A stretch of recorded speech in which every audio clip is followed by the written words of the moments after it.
حضرت عمر ہمیشہ کوشش کرتے ابو بکر سے آگے نکل جاؤ، ابو بکر سے آگے نکل جاؤ۔ ایک بڑھیا دیکھی، کہنے کہ اس کا نابینا تھی، کہا اس کی میں خدمت کروں گا، یہ ابو بکر کو تو پتہ بھی نہیں ہوگا، وہ تو خلیفہ ہے۔ فجر کے بعد گئے تو اس کے صحن میں جھاڑو دیا ہوا، گھڑے میں پانی بھرا ہوا، بستر صاف ستھرا، بیت الخلاء صاف ستھرا ہے، یہ کون آ گیا؟ کہنے لگے کل میں نماز سے پہلے جاؤں گا۔ اگلے دن وہ نماز سے پہلے گئے، جب دروازے پر پہنچے تو ابو بکر وہاں سے باہر نکل رہے تھے اور عمر وہاں پہنچ رہے تھے۔ تو عمر کہنے لگے ابو بکر یار تجھ سے میں آگے نہیں نکل سکتا۔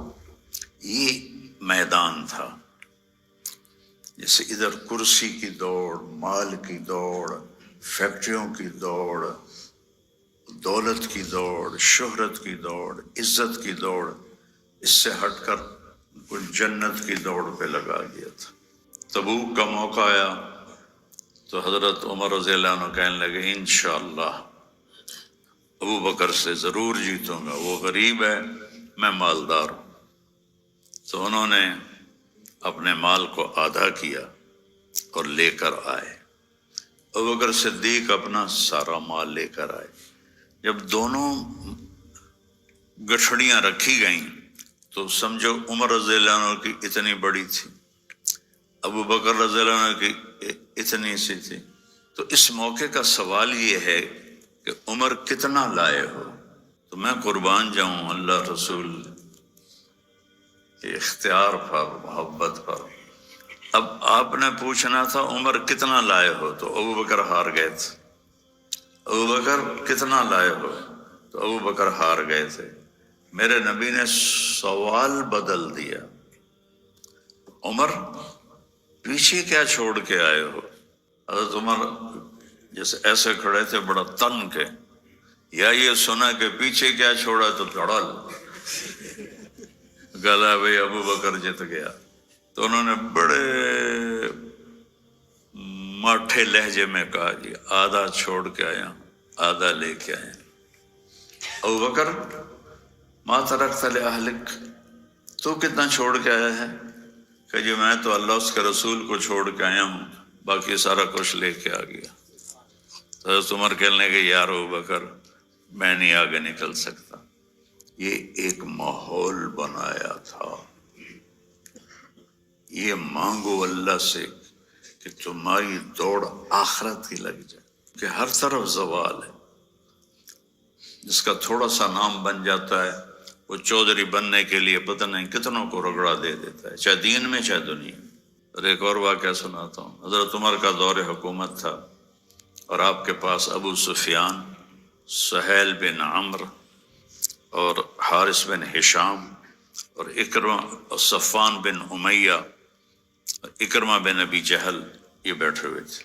تو اتنے میں فقراء صحابہ آنے لگے۔ سب سے پہلے حضرت بلال آئے، مجلس سینے سے کھلی، آپ نے کہا آپ لوگ ذرا پیچھے ہو جاؤ۔ پھر حضرت صہیب آئے تو آپ نے کہا آپ لوگ ذرا پیچھے ہو جاؤ۔ پھر سلمان فارسی آئے تو آپ نے کہا آپ لوگ ذرا پیچھے ہو جاؤ۔ عقبہ بن عامر آئے، آپ لوگ ذرا پیچھے ہو جاؤ۔ ایسے ہی فقیر صحابہ آتے رہے اور آپ ان کو پیچھے ہٹاتے رہے سرداروں، یہاں تک کہ وہ دروازے میں پڑے جوتوں میں جا بیٹھے، ذرا آپ پیچھے ہو جاؤ، ذرا آپ پیچھے ہو جاؤ، ذرا آپ پیچھے ہو جاؤ۔ جب مجلس ختم ہوئی تو ابو سفیان کہنے لگے یار یہ عمر نے ہمارے ساتھ کیا کیا ہے، نوکروں کو آگے بٹھایا اور سرداروں کو پیچھے بٹھایا، اس طرح ہمیں ذلیل کیا ہے۔ تو حارث بن ہشام فرمانے لگے سہیل بن عمرو کہ ابو سفیان یہ عمر کی غلطی نہیں، یہ ہماری غلطی ہے۔ ان غریب لوگوں نے اسلام پہ لبیک کہا ہم سے بہت پہلے اور ہم نے بہت دیر کر دی۔ یہ فتح مکہ کے مسلمان تھے سارے، تو ان کو اللہ نے آگے کیا ہے، عمر نے نہیں۔ اس کے ساتھ ہی وہ آپس میں کہنے لگے یار اگر آخرت میں بھی یہ ہو گیا پھر کیا ہوگا؟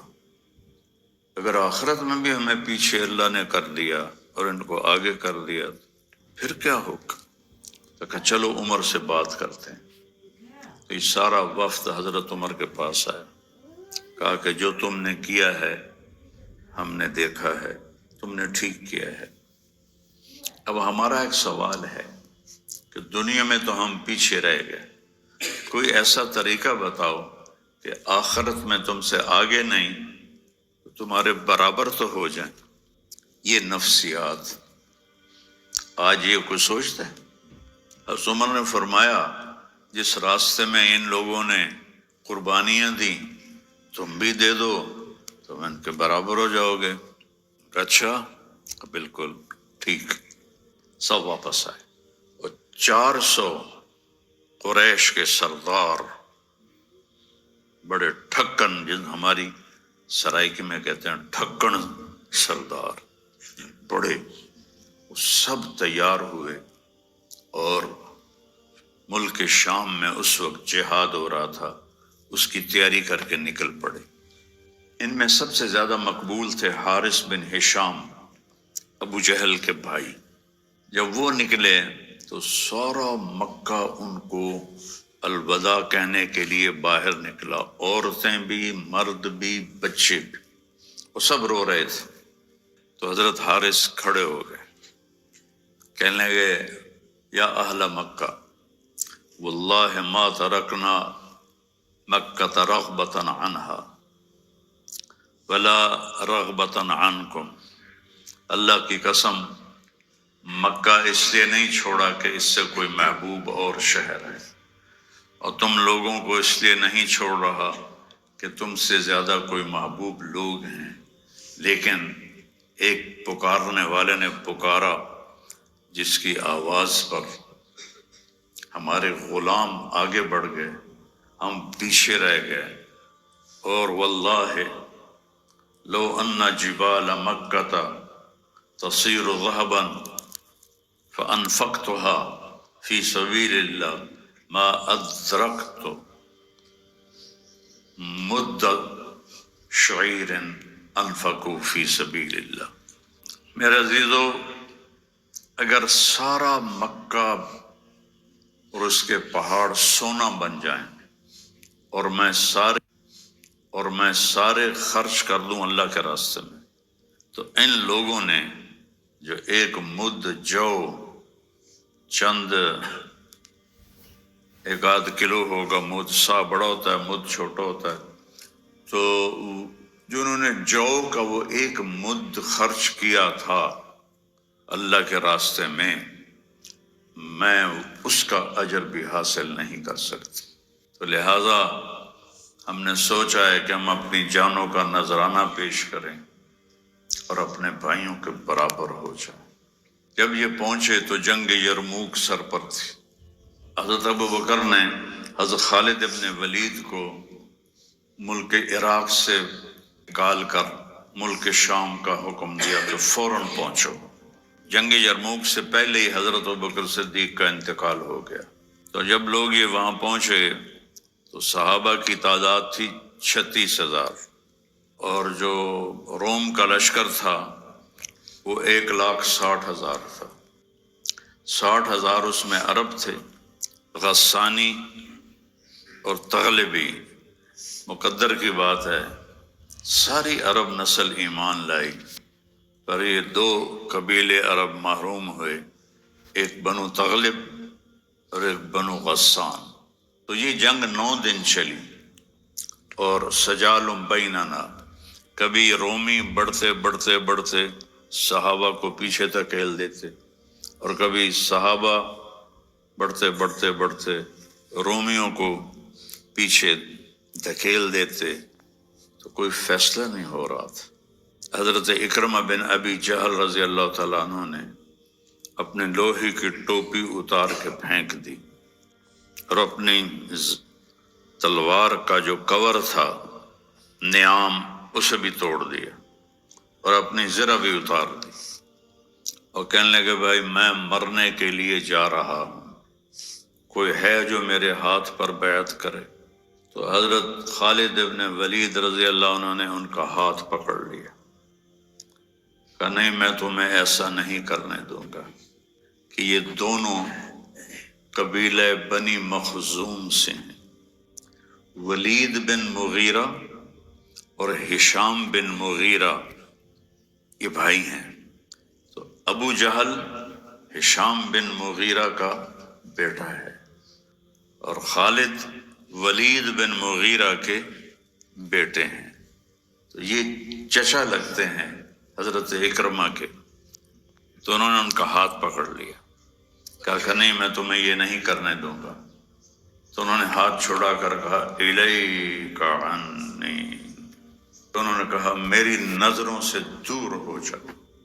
انی و ابی کان من اشد الناس عداوۃ لرسول اللہ و افر منکم اليوم، میں اور میرا باپ ساری زندگی اللہ کے نبی سے لڑتے رہے، آج وہ داغ دھونے کا وقت آیا ہے تو آج میں بھاگ جاؤں؟ کبھی نہیں ہوگا۔ تو سب سے پہلے ان کے بیٹے عمر بن اکرمہ نے ان کے ہاتھ پر بیعت کی، پھر حارث بن ہشام، پھر سہیل بن عمرو، پھر ابو سفیان، پھر زرار بن ازور، پھر صفوان بن امیہ۔ ان سب نے اپنی زریں اتار دیں، ٹوپیاں لوہے کی اتار دیں، اور تلواریں لے کر گھس گئے روم میں، اور لڑتے لڑتے روم کے قدم اکھاڑ دیے۔ جب رومیوں کے قدم اکھڑے تو خالد ابن ولید فوراً پلٹ کے پیچھے آئے کہ ان 400 قریشیوں کا حال دیکھنے کے لیے۔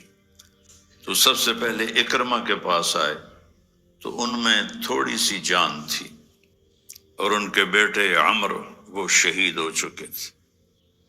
تو حضرت خالد بے اختیار رونے لگے، تو انہوں نے حضرت اکرمہ کو اپنی گود میں لے لیا، اور ان کے بیٹے عمر کو اپنی پنڈلی پر ان کا سر رکھ لیا، اور حضرت اکرمہ کے منہ میں پانی ڈالا تو ان کی آنکھیں کھلیں۔ کہا لمن الدبرۃ، کیا فیصلہ ہوا، کون بھاگا؟ تو حضرت خالد نے فرمایا کہ ابشر وقر عینک، اپنی آنکھیں ٹھنڈی کر اور خوشخبری ہو، اللہ نے ہمیں فتح دی۔ تو فرمایا عمر کو کہنا جو تم نے کہا تھا وہ ہم نے کر دیا، اب آگے اللہ ہمارے ساتھ کیا کرے گا یہ اللہ ہی جانتا ہے۔ یہ ان کے آخری الفاظ تھے، عمر سے کہہ دینا جو تم نے کہا تھا وہ ہم نے کر دی۔ ہائے ہائے، آگے دیکھو اللہ ہمارے ساتھ کیا کرتا ہے۔ آنکھیں بند ہو گئی تو حضرت خالد بن ولید ایک دم غصے میں آ گئے۔ اب جب ناراضگی سے کسی سے بولتے تھے تو اس کی ماں کے نام سے بولتے تھے، خوشی سے بولتے تھے تو باپ کے نام سے بولتے تھے۔ تو یہاں خالد بن ولید نے فرمایا کلا زعم ابن الحنتمۃ اللہ نستشہد، حنتمہ کا بیٹا اب یہ نہیں کہہ سکتا کہ ہم نے اپنی جانوں کا نذرانہ پیش نہیں کیا۔